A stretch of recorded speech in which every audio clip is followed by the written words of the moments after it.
আসসালামু আলাইকুম প্রিয় শিক্ষার্থীরা, আশা করি সবাই ভালো আছো। আমিও ভালো আছি। তোমাদের কাছে আজ আবার উপস্থিত হয়েছি একাদশ দ্বাদশ শ্রেণীর বাংলা সেকেন্ড পেপারের একটি গুরুত্বপূর্ণ অধ্যায় সমাস নিয়ে।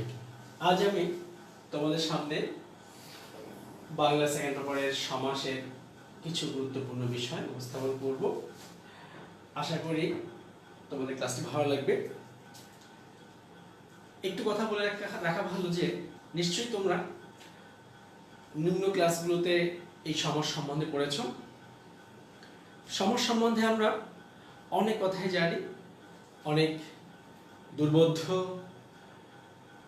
অনেকের কাছে লাগে, আবার অনেক কাছে সহজ মনে হয়। তবে সমাজটাকে সহজভাবে উপস্থাপন করার, সহজভাবে গ্রহণ করার মানসিকতা থাকে, তাহলে আমরা এটা সহজে বুঝতে পারবো। চলো আমরা একটু দেখে নিই আমাদের এই সমাসে কি আছে এবং কিভাবে আমরা এটাকে সহজে আয়ত্ত করতে পারি। আমরা একটা কথা জানি যে সমাস হলো এমন একটা জিনিস যে অনেকগুলো পদ বা অনেকগুলো শব্দ যদি অর্থ সম্পর্কযুক্ত থাকে এবং তারা যদি পাশাপাশি বসে, তাদের এই পদগুলো একত্রিত হয়ে একটি পদে পরিণত হয়, আর তখনই আমরা তাকে সমাস বলি। যদি আমরা একটু লিখতে চাই তখন বলতে পারি পরস্পর অর্থ সম্পর্কযুক্ত, অর্থ সম্বন্ধযুক্ত দুই বা তার বেশি পদ এক পদে পরিণত হওয়াই সমাস। কারণ কি বলতে যাচ্ছি, অর্থ সম্বন্ধ থাকতে হবে, এমন দুই বা দুইয়ের বেশি পদ হতে হবে। কন্ডিশন, অর্থের সাথে পরস্পর সম্পর্ক থাকতে হবে, আর এই পদ দুইটা হতে পারে বা দুই বেশিও হতে পারে, এবং এরা যদি পাশাপাশি বসার পরে একটা পদে পরিণত হয়, তখন তাকে আমরা সমাস বলি। আমরা দেখে নিই যে এইটা কেমন। যেমন মৌ সংগ্রহ করে যে মাছি। আমরা দেখতে পাচ্ছি যে মৌ এটা সংগ্রহ করার বিষয়, আর সাধারণত এই মৌটা সংগ্রহ করে থাকে আমাদের প্রকৃতির মধ্যে এক ধরনের একটা কীট, একটা পতঙ্গ, বা তাকে মাছি বলি আমরা। এই মাছি যখন মৌটা সংগ্রহ করে, তাহলে এই প্রত্যেকটা শব্দের সাথে একটা সম্বন্ধ আছে, সম্পর্ক আছে। তাই এইখানে কয়েকটি পদ আছে, এই পদগুলোকে পাশাপাশি বসিয়ে আমরা দেখেছি যে এইগুলো এভাবে বিচ্ছিন্ন না বলেও একটা শব্দে পরিণত করা যায়, তা হলো মৌমাছি। আমাদের অনেক ধরনের মাছি আছে, সেই মাছিগুলোর মধ্যে যেই মাছিটা এই মৌটা সংগ্রহ করে, আমরা সেই মাছিটাকে বলছি মৌমাছি। সঙ্গত কারণে আমাদের এই সংজ্ঞার সাথে এইটার একটা মিল আছে যে পরস্পর অর্থ সম্পর্কযুক্ত, সম্বন্ধযুক্ত, প্রত্যেকটা পদের সাথে একটা সম্বন্ধ আছে, আর এরা দুই বা দুইয়ের বেশি, এখানে অনেকগুলো পদ আছে এবং একটা পদে পরিণত হয়েছে। এটা হলো আমাদের সমাস। আশা করি আমরা এই দুটার বিষয় মাথায় রাখবো যে প্রত্যেকটা জায়গায় যা সমাস পাবো সেখানে শর্ত সংযোগ থাকতে হবে। ব্যাকরণবিদদের ভাষায় মতে সমাসের প্রকারভেদ নিয়ে অনেক ধরনের বক্তব্য আছে, তবে সকল বক্তব্যের মধ্যে গ্রহণযোগ্য বা আমরা যেটা গ্রহণ করবো তা হলো সমাস প্রধানত 6 প্রকার। আমরা এটা সবাই জানি, আমরা নিচে ক্লাসগুলো পড়ে আসছি। দ্বন্দ্ব, দ্বিগু, কর্মধারয়, তৎপুরুষ, অব্যয়ভাব, বহুব্রীহি। আমরা এটা সেই নিচের ক্লাসগুলো থেকে শিখে আসছি।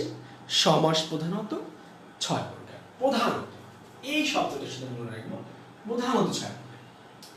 তবে আরো কিছু অপ্রধান সমাস আছে, যেমন নিত্য সমাস, প্রাদি সমাস, পদ সমাস, অলুক সমাস, নয়া সমাস, সূত্রপাত।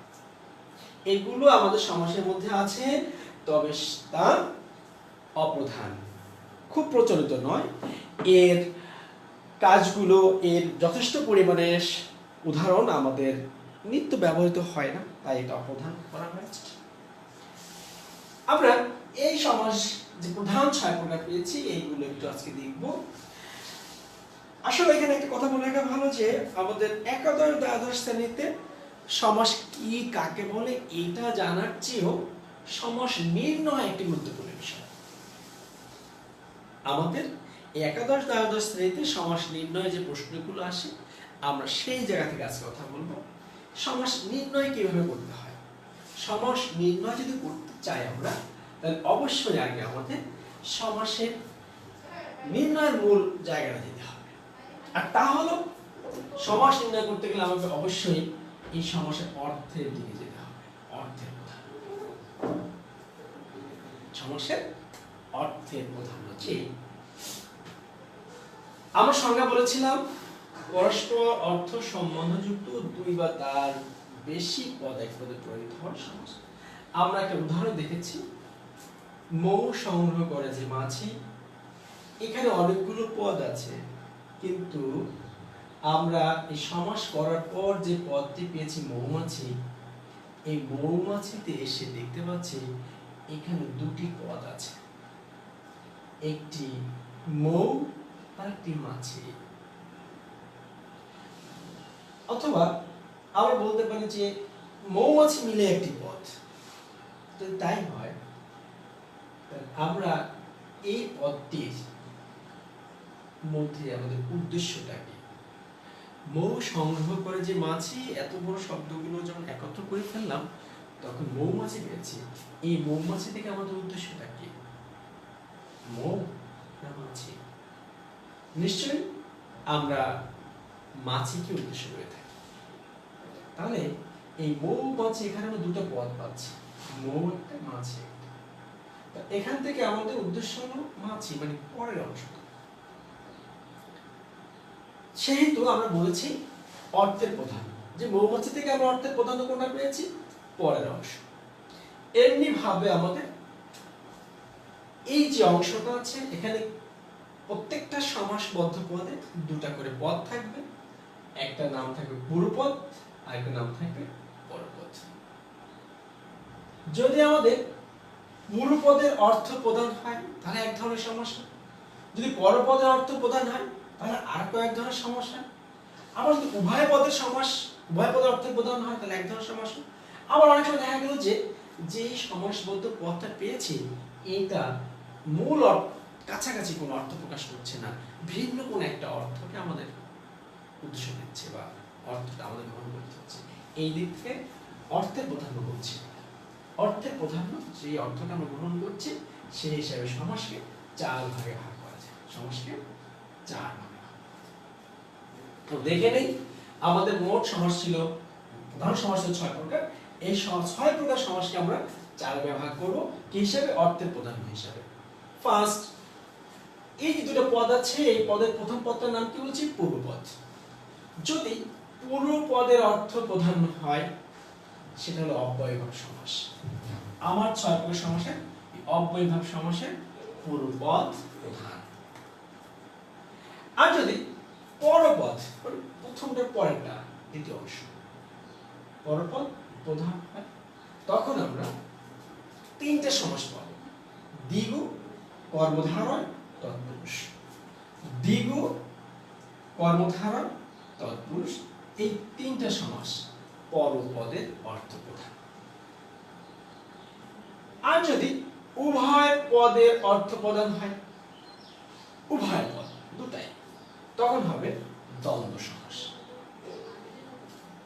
আর যদি ভিন্ন পদ প্রধান হয়, যে এখানে যে দুটো পদ আছে এই দুটো পদের কোনোটির অর্থ আমরা পাচ্ছি না, তখন হবে ভিন্ন পদ, আর তা হলো বহুব্রীহি সমাস। তাহলে আমরা আমাদের এই প্রধান 6 প্রকার সমাসকে অর্থের প্রধান হিসাবে 4 ভাগে ভাগ করে নিয়েছি, যা আমাদেরকে এই সমাস নির্ণয় সহায়তা করবে। এটা দিয়েই আমরা প্রধানত সমাসগুলোকে মোট পদে ভাগ করে ফেলবো, এরপরে সমাস নির্ণয় করতে হবে। চলো দেখা যাক আমরা কিভাবে সমাস নির্ণয় করব। তার আগে আমরা আরেকটু জিনিস জানতে চাই, তা হলো আমাদের যে সমাস করব এই সমাসে বিভিন্ন অংশ থাকবে, অংশগুলো আবার একটু ঝালাই করে নেই, যদিও এটা আমরা নিম্ন ক্লাসগুলোতে বারবার করে আসছি। আমাদের সঙ্গে বলা আছে পরস্পর সম্বন্ধে যুক্ত দুই বা তার বেশি পদ, তাহলে এরকম কতগুলো পদ থাকবে, সেই পদগুলো আমরা বিভাজন করি, আমরা তিনটা অংশ পাই। কয়টা অংশ? তিনটা। একটি প্রথম অংশ, আর একটি শেষ অংশ, আর মধ্যখানে কতগুলো। তাহলে প্রথম যে অংশটা পাবো তার নাম দেবো আমরা পূর্বপদ, আর ঠিক শেষে যে অংশ পাবো তার নাম দেবো পরপদ বা উত্তরপদ। এটা আমাদের মাথায় রাখতে হবে। প্রথম যে অংশ আছে তার নাম পূর্বপদ, আর শেষে যেটা আছে তার নাম হলো পরপদ বা উত্তরপদ। আর এই প্রথম এবং শেষের মধ্যখানে যা কিছু আছে যতগুলো থাকবে সবগুলো মিলেই মধ্যপদ। এতটুকু মনে রাখলে আমাদের সমাস করার ক্ষেত্রে যে শব্দগুলো আসবে সেগুলোকে আমরা এখানে ব্যবহার করতে পারবো, আমরা বুঝবো। আর এই সমাস যতগুলো পদ নিয়ে সমাস হলো তাকে একটা বাক্য বলা হয়। যে বাক্য নাম অনেক সময় সমাস বাক্য বলে, অনেক সময় বিগ্রহ বাক্য বলা হয়, অনেক সময় ব্যাস বাক্য বলা হয়। যে যেভাবে বলুন সবগুলো মানেই একটা। সমাস বাক্য বৈধ, বিগ্রহ বাক্য এটা বলাও বৈধ, ব্যাস বাক্য বলাও বৈধ, কোনো সমস্যা। আর এই ব্যাস বাক্য বা বিগ্রহ বাক্য বা সমাস বাক্য মিলে যেই পদটা তৈরি হয় তার নাম হলো সমস্ত পদ অথবা সমাসবদ্ধ পদ। আমাদের এই সমাসবদ্ধ পদে হলো দুটো অংশ, একটা পূর্বপদ, একটা পরপদ। আমাদের মোটামুটি এইটুকু মাথায় রাখতে হবে, এটা না হলে আমরা সমাসকে নির্ণয় করতে যে ঝামেলা করব। আমরা একটু দেখে আসি যে কিভাবে আমরা সমাসটাকে ফাইন্ড আউট করতে পারবো যে কোনটা কোন প্রকার সমাস। আমাদের এই প্রধান 6 প্রকার সমাসের ব্যাখ্যা আমরা আজকে মোটা দাগে দিব না, কারণ এটা আমরা জানি। তারপরে আমরা যতটুকু শিখে আসছি তার উপর ভিত্তি করে আজকে আমরা বলবো। আমরা প্রথমে লিখেছিলাম অর্থের প্রধান হিসাবে যে সমাস আমরা নির্ণয় করব, সেখানে প্রথম আমরা দ্বন্দ্ব লিখেছি। দ্বন্দ্ব সমাসে আমরা সংজ্ঞা যাই লিখি না কেন, যাই না কেন, এখানে আমরা হিসাব করব যে দ্বন্দ্ব সমাস যেখানে উভয় পদের অর্থ প্রধান। তো আমরা বলতে যাচ্ছি একাদশ দ্বাদশ শ্রেণীতে আমাদের সমাস নির্ণয় করতে আসবে, আমাদেরকে যেই পদটা দেওয়া হবে তা হলো একটা সমস্ত পদ বা একটা সমাসবদ্ধ পদ দেওয়া থাকবে। এই সমাসবদ্ধ বা সমস্ত পদ আমরা নেওয়ার পরে আমরা দেখব যে এখানে কি আমাদের উদ্দেশ্য আছে। আমরা দেখব যে এই যে পদগুলো আছে মা বাবা, একটা পদ, এখান থেকে আমার উদ্দেশ্যটা কি? মা বাবা দুজন আমাদের সেম গুরুত্বপূর্ণ, কাউকে রেখে কাউকে গুরুত্ব দেওয়ার সুযোগ নেই। সমকালীন দুটা পদই আমাদের কাছে গুরুত্বপূর্ণ।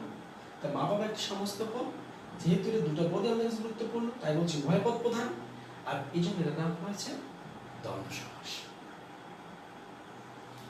তারপরে আমরা বলতে যাচ্ছিলাম যে ভিন্ন পদ প্রধান, এটা হলো বহুব্রীহি সমাস।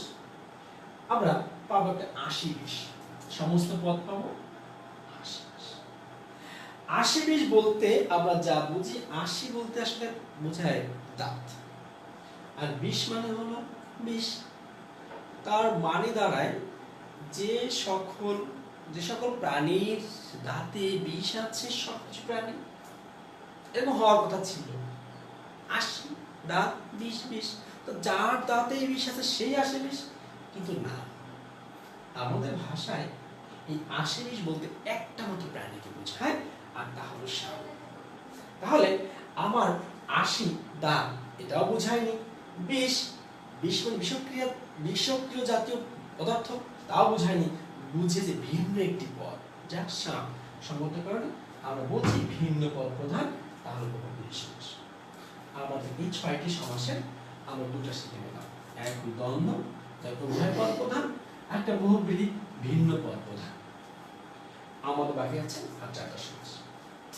আমরা দেখে নিই যে একটি শব্দ যেমন উপকূল, এই শব্দ যদি আমাদের দেওয়া থাকে, উপকূল বলতে আমরা কি বুঝি আসলে? উপকূল বলতে আমরা বুঝি কুলের কাছাকাছি একটা জায়গা, একটু উপরে বা সংলগ্ন সন্নিকটে। তাহলে কুলকে আসলে বোঝায় না, একটা হচ্ছে উপ, একটা কুল। কুল নদীর কিনারা, এই কিনারাটা আসলে বোঝাচ্ছে না, একটু উপরে বোঝায়। তাই একটু উপরে বোঝানোর জন্য আমাদের ব্যবহার করা হচ্ছে এই উপটা। আর এই উপকুল দুটা পদ, এই দুটা পদের মধ্যে এই উপ যে অংশটা আছে, যাকে আমরা উপসর্গ বলছি, এই উপটার অর্থটাই আমাদের কাছে প্রধান হয়ে দাঁড়িয়েছে। তো যেহেতু এইটা পূর্বপদে আছে, সেহেতু পূর্বপদ প্রধান বলছি। আর পূর্বপদ সমাস, পূর্বপদ প্রধান সমাস হলো একটাই, অব্যয়ভাব। আমরা অব্যয়ভাব সমাসটাকে তাহলে আমাদের সমাস গেল তাই তিনটা। আমরা এবার দেখব, আমরা এখন দেখব যে পরপদ প্রধান যে আমাদের সমস্যা ছিল, সেটা হচ্ছে দ্বিগু, কর্মধারা, তৎপুরুষ। দ্বিগু, কর্মধারা, তৎপুরুষ, এই তিনটা সমাসেরই পরপদ প্রধান।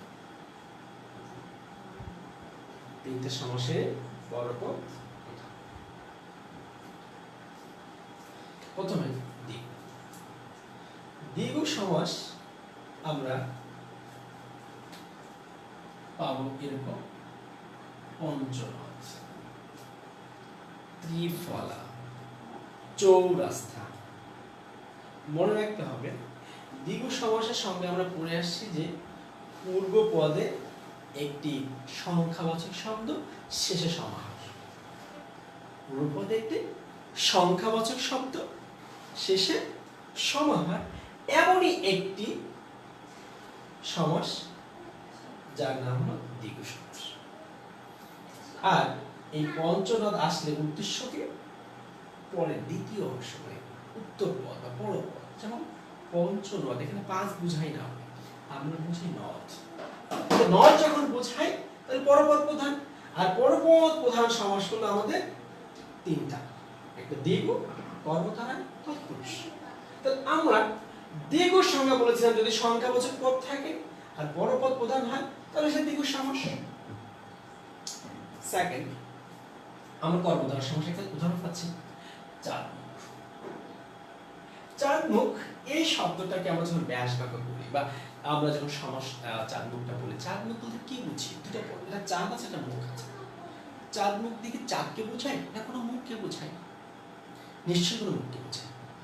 কোনো যদি ছোট বাবু সুন্দর মুখ হয়, যে গোলাকার, চমৎকার, আমাদেরকে বিমোহিত করে, তখন আমরা সেই মুখটাকে দেখে তুলনা করি চাঁদ মুখ। তাহলে চাঁদের মতো, চাঁদের ন্যায় মুখ। তার মানে কি দাঁড়ালো? আমরা একটা জিনিসকে আর একটা জিনিসের তুলনা করছি। আমরা যখন তুলনা করব দুটা পদের মধ্যে, তখন আমরা তাকে কর্মধারায় সমাস করব। আর এখান থেকে কোন পদের অর্থ প্রধান? চাঁদ নয়, আমাদের উদ্দেশ্য ছিল মুখ।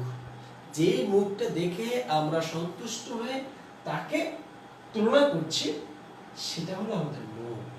চাঁদকে দেখে কোনো মুখের সাথে তুলনা করি না। তাহলে এখানে আমরা কি পেলাম? পরপদ প্রধান। পরপদ প্রধান পেয়েছি, কিন্তু দুটা পদের মধ্যে তুলনা পেয়েছি। যেহেতু তুলনা হয়েছে সেহেতু কর্মধারায়, যেহেতু পরপদ প্রধান পেয়েছি সেহেতু কর্ম। পরপদ প্রধান তিনটা সমাস, দ্বিগু, কর্মধারা, তৎপুরুষ। আর তিনটা সমাসের মধ্যে যদি তুলনা বোঝায়, পরপদ প্রধান বা তুলনা বোঝাচ্ছে, তখন আমরা কর্মধারা। মনে রাখতে হবে, যদি পরপদ প্রধান সংখ্যা থাকে, পূর্বপদ সংখ্যা থাকে, তখন আমি দ্বিগু, আর পরপদ প্রধান পাচ্ছি আর যদি দুটো পদের মধ্যে তুলনা বোঝাচ্ছে, তখন আমি কর্মধারা। ফাইনালি গাছ পাকা নামে একটা শব্দ আমরা পেয়েছি। গাছ পাকা বলতে কি বুঝি? কোন ফল যখন আমরা বাসায় নিয়ে আসি, ফলটা গাছে পাকার পর নিয়ে আসা, তখন কি গাছ পাকা, মানে গাছে পাকা। তাহলে গাছে পাকা বলতে গাছটা বোঝায় নাকি পাকাটা বোঝায়? পাকার গুরুত্বটা বোঝানোর জন্য আমরা বলি গাছ পাকা। তাহলে এখানে কোন পদ অর্থ প্রধান আসলো? পরপদ। তাহলে পরপদ অর্থ প্রধান, কিন্তু এখানে সংখ্যাও নাই, আবার তুলনাও নাই।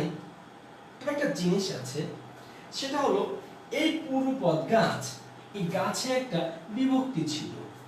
গাছে আমরা বেশি পড়ে আসছি, আমাদের 7 প্রকার বিভক্তি ছিল। প্রথমা, দ্বিতীয়া, তৃতীয়া, চতুর্থী, পঞ্চম, ষষ্ঠ, সপ্তমী, এরকম 7টা বিভক্তির মধ্যে সে এক প্রকার সপ্তমী বিভক্তি এই পূর্বপদের শেষে ছিল, গাছে। এই ব্যাস বাক্যের মধ্যে পূর্বপদে যে সব বিভক্তিটা ছিল, সমাসবদ্ধ পদে এসে এই পূর্বপদের বিভক্তি লোপ পেয়ে গেছে। যেহেতু বিভক্তি লোপ পেয়েছে, সেহেতু আমরা এটাকে তৎপুরুষ বলছি, কারণ তৎপুরুষ সমাসটা বিভক্তি নির্ভর। যে সমাস থেকে বিভক্তি লোপ পায় তাকে সাধারণত তৎপুরুষ সমাস বলে। আমরা এখানে কি পাচ্ছি? গাছ পাকায় পাকা অংশটা মানে পরপদ প্রধান, আর পূর্বপদ থেকে দেখছি বিভক্তি লোপ পেয়ে গিয়েছে, সঙ্গত কারণে আমরা তৎপুরুষ সমাস বলবো। আমরা মোটা দাগে এই সমাসের অর্থের প্রাধান্য হিসাবে সমাসগুলোকে নিয়ে নেব। আমরা আবার রিভিউ করি। আমরা যে কোনো একটি সমাসবদ্ধ পদ দেখলে আগে চিন্তা করব এই পদের প্রাধান্য কি, এই পদ থেকে আমার উদ্দেশ্য কি। আমরা দেখব দুটা পদের অর্থ প্রধান কিনা। যদি দুটা পদ মানে উভয় পদের অর্থ প্রধান হয়, তখন তাকে দ্বন্দ্ব সমাস বলবো। আর যদি কোনো পদের অর্থ আমরা খুঁজে না পাই, আমাদের উদ্দেশ্য হতে না পাই, তখন তাকে আমরা বহু সমাস বলবো। আমরা যদি দুটা পদে পূর্ব পদের অর্থ প্রধান পাই, তখন তাকে অব্যয় সমাস বলবো, অব্যয়ভাব সমাস বলবো। আর যদি পরপদের অর্থ প্রধান পাই, তখন আমাদের সমাস হলো 3টা।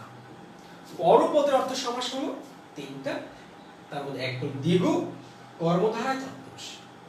এখন পরপদের অর্থ প্রধান পেলাম, দ্বিগু কখন বলবো? যদি পূর্বপদে একটি সংখ্যাবাচক শব্দ থাকে, তাহলে তাকে দ্বিগু বলবো। আর যদি দুটা পদের মধ্যে তুলনা বোঝায়, তখন তাকে কর্মধারায় বলবো। আর যদি পূর্বপদ থেকে বিভক্তি লোপ পেয়ে যায়, তখন তাকে তৎপুরুষ সমাস বলবো। মোটামুটি সমাস নির্ণয়ের ক্ষেত্রে মোটা দাগে এই থিঙ্কিংটা যদি আমাদের মাথায় থাকে, তাহলে অবশ্যই আমরা একদম নিখুঁতভাবে সমাস নির্ণয় করতে সক্ষম। আমাদের যে কয়েকটি অপদার সমস্যা আছে, সেখানে হয়তো হুবহু সবসময় এই সূত্রটা প্রয়োগ নাও হতে পারে, তারপরেও আমরা এর কিছুটা প্রভাব এখানে পাবো। আমরা এটা পরবর্তী আরেকটা ক্লাসে দেখব। আমরা এই সমাসগুলোর মধ্যে দুটো গুরুত্বপূর্ণ সমাস নিয়ে একটু আলোচনা করব আজকে।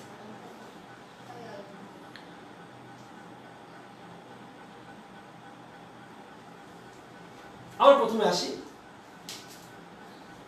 কর্মধারয় সমাস, কারণ এটা আমাদের কাছে অনেকের কাছে একটু দুর্বোধ্য মনে হয়। কর্মধারয় সমাসে আমরা বলছি যে তুলনা বোঝাতে হবে। দুটা পদের মধ্যে যখন তুলনা হবে, তখন তাকে আমরা কর্মধারয় সমাস বলবো। দুটা পদ আমাদের কাছে হলো কখনো কখনো বিশেষ্য পদ, আবার কখনো কখনো বিশেষণ পদ। আবার কখনো এই দুটা বিশেষ্য মিলেও হবে, আবার কখনো দুটা বিশেষণ মিলেও হবে। তাহলে আমরা সেই হিসাবে কি দেখতে পাচ্ছি যে তুলনা কারোর সাথে করা হয়, আবার কাউকেই করা হয়, বা কোন বস্তুকে করা হয়। আবার তুলনা করার সময় কোনো গুণের উল্লেখ থাকে। তাহলে এখানে কন্ডিশন কয়টা? 3টা। যার সাথে তুলনা করা হয়, আর যাকে করা হয়, আর এদের মধ্যে যে গুণটা বিদ্যমান থাকে। তাহলে আমরা দেখে নেই, যার সাথে তুলনা করা হয় তাকে আমরা উপমান বলব। যার সাথে তুলনা করা হয়, তুলনা করতে গেলে তো নিশ্চয়ই দুটো বস্তু লাগবে, দুটো পক্ষ লাগবে। একটা পক্ষের সাথে একটা তুলনা, কম্পেয়ার উইথ টু পার্টস। তাহলে যার সাথে তুলনা করা হবে তাকে উপমান বলবো, আর যাকে তুলনা করা হবে তাকে উপমেয় বলবো। আর যদি এখানে একটা বৈশিষ্ট্য, গুণ, তার ধর্ম থাকে, তাকে আমরা সাধারণ গুণ বা সাধারণ ধর্ম বলে উল্লেখ করব। তাহলে আমরা কর্মধারয় সমাসের 3টা মূল কনসেপ্ট, যার সাথে তুলনা করা হয় তাকে আমরা উপমান, যাকে তুলনা করা হয় উপমেয়, আর এদের সাধারণ ধর্ম, এই 3টা। তাহলে আসো আমরা দেখে নেই যে অনেক সময় দেখব যে একজনের সাথে আরেকজনের তুলনা করা হচ্ছে। তাহলে যার সাথে তুলনা করা হচ্ছে আর যাকে করা হচ্ছে দুটো জিনিস, যে যার সাথে তুলনা করা হয়, যার সাথে উপমান আর এদের একটা গুণ থাকতে পারে। যেমন আমরা এখানে একটা উদাহরণ দিয়েছিলাম, যেমন এই যে চাঁদ মুখ। চাঁদ মুখ আছে কাজল কালো, ধরি একটা উদাহরণ, কাজল কালো।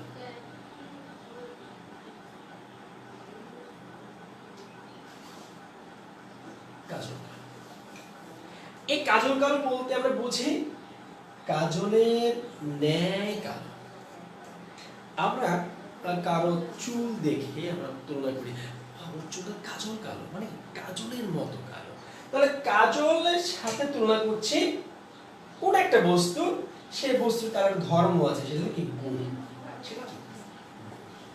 তাহলে আমরা পাচ্ছি যে যার সাথে তুলনা করছি কাজলের সাথে, এটা হলো উপমান। যার সাথে তুলনা করা হয় উপমান, তাহলে উপমানকে নিলাম।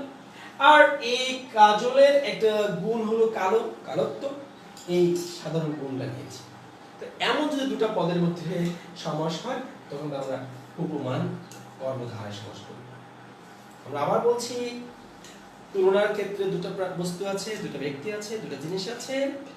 যার সাথে তুলনা করা হয় তাকে আমরা উপমান বলি, আর তুলনা করার সময় তার সাধারণ গুণটা উল্লেখ করতে পারি, সাধারণ গুণ। সেহেতু যার সাথে তুলনা করা হচ্ছে উপমান, এর সাথে তার গুণটা উল্লেখ থাকে, তখন যে সমাসটা হবে তাকে উপমান সমাস বলবো।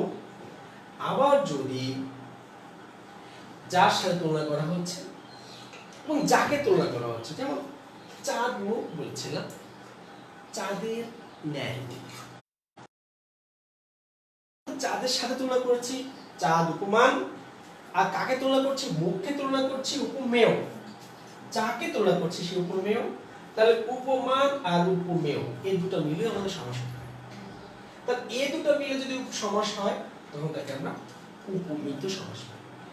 একটু মনে রাখতে হবে, যদি উপমান, এখানে উপমান আছে, সাধারণ গুণ উল্লেখ থাকলে উপমান, আর উপমেয় উল্লেখ থাকলে উপমিত। যদি মোটা থাকে আমরা টেকনিক্যালি এটা মনে রাখার চেষ্টা রাখতে পারি, তাহলে আমরা এটাও নির্ণয় করতে পারি। আর একটা বড় সমাস থেকে যদি মধ্যের পদটি লোপ পেয়ে যায় তখন তাকে আমরা মধ্য পদে লোপী করব। যেমন এখানে মৌ সংগ্রহ করেছে মাছি, তাহলে এই মৌ আর মাছির সাথে একটা তুলনা, এইটা কেমন মাছি, ওই মধু সংগ্রহ করে, মানে মধু সংগ্রহ করার যে একটা প্রক্রিয়া কাজ, এসব তুলনা করছি মাছিটাকে, তো তুলনা হচ্ছে। আর মধ্যখান থেকে সংগ্রহ করে যে এই অংশটা বাদ পড়ে গিয়েছে, তুলনা হচ্ছে দুটো পদের মধ্যে, আর মধ্যের অংশ বাদ পড়ে গিয়েছে। যেহেতু তুলনা হচ্ছে সেহেতু কর্মধারয়, আর যেহেতু মধ্যপদ লোপ পেয়ে গেছে সেহেতু মধ্যপদলোপী কর্মধারয়। মধ্যপদলোপী মানে মধ্যের পদ লোপ লিখেছে। আমরা ফাইনালি একটা জিনিস দেখে নেব, তুলনা হচ্ছে কিন্তু যদি তার বাস্তবে কোনো রূপ না থাকে, যেমন মনোমাছি,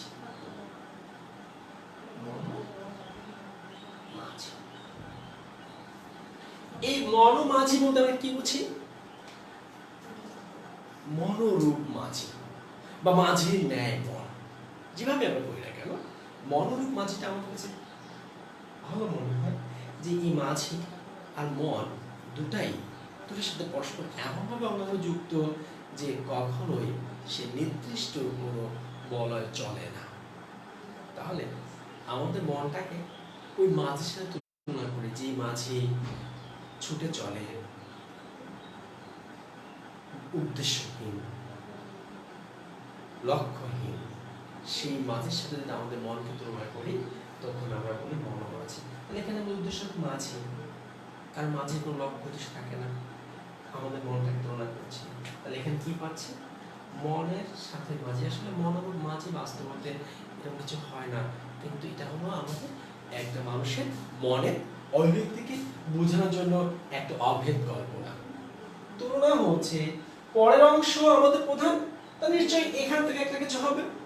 আর এখান থেকে যেহেতু কোনো সংখ্যা নাই, সেহেতু দীর্ঘ হচ্ছে না, যেহেতু বিভক্তি লোপ পাচ্ছে না, কর্মধারায় তৎপুরুষ হচ্ছে না, কিন্তু তুলনা হচ্ছে তাহলে কর্মধারয় সমাস। কেমন কর্মধারয় হয়? এটা যদি রূপক কল্পনা সিদ্ধ হচ্ছে সেটা রূপক কর্মধারয় সমাস। আমরা এটাকে আর একটা হলো এইগুলো ছাড়াই যদি আমাদের কোনো সমাস হয়, তুলনা হচ্ছে কিন্তু এই কন্ডিশনের মধ্যে পাচ্ছি না, তুলনা বোঝাচ্ছে কিন্তু কন্ডিশনে পাচ্ছি না, সেটা কি? সাধারণ কর্মধারয়, সাধারণ কর্মধারয় সমাস। ঠিক আছে, আমরা এই কর্মধারয় সমাস সম্বন্ধে মোটা দাগে শুধু দুটো কন্ডিশন আগে মনে রাখবো। যার সাথে তুলনা করা হয় তাকে উপমান বলবো, যাকে তুলনা করা হয় তাকে উপমেয় বলবো।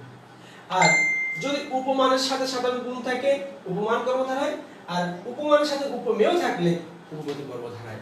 রূপকের আশ্রয় নিলে রূপক কর্মধারয়, মধ্যপদগুলো লোপ পেলে মধ্যপদ রূপক কর্মধারয়, বাদ বাকিগুলো তুলনা বোঝালে সাধারণ কর্মধারয় সমাস হবে।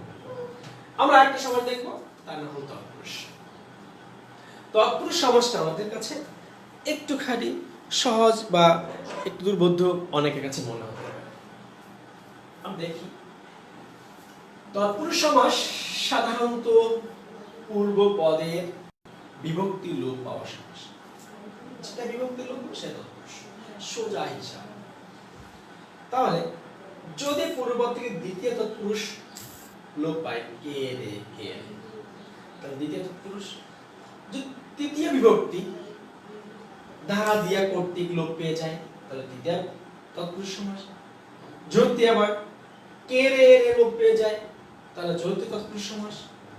যদি পঞ্চমী বিভক্তির হইতে থেকে চেয়ে লোপ পেয়ে যায় তখন পঞ্চমী বিভক্তি সমাস। যদি র এর ষষ্ঠী বিভক্তি লোপ পেয়ে যায় ষষ্ঠী বিভক্তি সমাস। আর যদি এ অ তে এরকম কোনো বিভক্তি তাহলে সপ্তমী বিভক্তি লোপ পেয়ে যায় সপ্তমী তৎপুরুষ সমাস। আর যদি সমাসের বিভক্তি আছে কিন্তু বিভক্তি লোপ পায় নাই, বিভক্তি আছে কিন্তু লোপ পায় না, এমন হলো অলুক তৎপুরুষ। আবার বিভক্তি আছে কিন্তু সেখানে একটা নয়য়া মানে না বোধক না বচন কিছু বোঝায়, তখন লাগে নয়য়া তৎপুরুষ সমাস বলে। আমরা মোটা দাগে আজকের ক্লাসে এইগুলো একটু দেখে নিলাম। আমরা আবার একটু বলছি, অর্থ সম্বন্ধযুক্ত দুই বা তার বেশি পদের এক পদের কোনো ধারাকে সমাস বলছি। আর মোটা দাগে প্রধান সমাস ছয় প্রকার বলছি: দ্বন্দ্ব, দ্বিগু, কর্মধারয়, তৎপুরুষ, অব্যয়, বহুব্রীহি। এগুলোকে আমরা আমাদের সমাস নির্ণয়ের ক্ষেত্রে চার ভাগে ভাগ করে ফেলছি। তাহলে পূর্বপদের অর্থ প্রধান, এটা হলো অব্যয়ভাব। যেই পদের যেই সমন্বিত পদের পূর্বপদটাকে আমাদের কাছে প্রধান হবে সেটা অব্যয়ভাব সমাস। আর যদি পরপদ প্রধান হয় তাকে তিনটা সমাস হয়: দ্বিগু, কর্মধারয়, তৎপুরুষ। যদি পরপদ অর্থ প্রধান আর পূর্বপদের সংখ্যা থাকে তাহলে দ্বিগু হবে। পরপদ অর্থ প্রধান এবং দুটো পদের মধ্যে তুলনা হয় কর্মধারয় হবে। পরপদ অর্থ প্রধান আর যদি পূর্বপদ থেকে বিভক্তি লোপ পেয়ে যায় তখন তৎপুরুষ সমাস হবে। আর উভয় পদ যেখানে দুটো পদই আমাদের কাছে সমান গুরুত্বপূর্ণ দ্বন্দ্ব হবে। আর যদি দুটো পদের কোনোটি আমাদের কাছে গুরুত্বপূর্ণ না হয় বা ভিন্ন একটি পদ অর্থ বুঝি তখন আমরা বহুব্রীহি সমাস বলবো। আমরা মোটা দাগে আজকে এতটুকু শিখবো। সুপ্রিয় শিক্ষার্থীরা, আমি তোমাদের সামনে আবার এই সমাস নিয়ে একটি ক্লাস নিয়ে উপস্থিত হবো। আজ এই পর্যন্ত। ভালো থাকবে, সুস্থ থাকবে। ধন্যবাদ সবাইকে। আসসালামু আলাইকুম।